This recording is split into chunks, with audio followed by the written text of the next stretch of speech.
আসসালামু আলাইকুম। রান্না করব ধুন্দুল দিয়ে চিংড়ি মাছ। প্রথমে চুলা জ্বালিয়ে কড়াইতে তেল দিয়ে দিলাম পেঁয়াজ কুচি, সাথে দিয়ে দিলাম আদা রসুন বাটা, আরও দিয়ে দিলাম হলুদ মরিচ গুঁড়ো আর লবণ। ভালোভাবে তেলের সাথে নেড়ে চেড়ে অল্প পানি দিয়ে কষিয়ে নিলাম।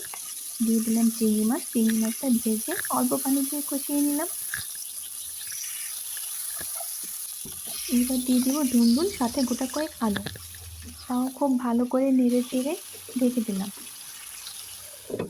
কিছুক্ষণ পর ঢাকনা উঠিয়ে ভালো করে নেড়ে চেড়ে অল্প পানি দিয়ে কষিয়ে নিলাম।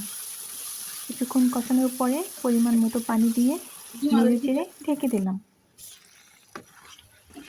কিছুক্ষণ পর ঢাকনা উঠিয়ে নেড়ে চেড়ে দেখে নিলাম আলুটা সিদ্ধ হয়েছে কিনা। তারপর দিয়ে দিলাম কাঁচামরিচ ফালি আর জিরে গুঁড়ো। আর নামানোর আগে দিয়ে দিলাম ধনেপাতা কুচি। হয়ে গেল আমার ধুন্দুল দিয়ে চিংড়ি মাছ রান্না। তোমরা বলো এবার কেমন হয়েছে দেখতে। চিংড়ি মাছ আর ধুন্দুল কিন্তু আমার খুব পছন্দের।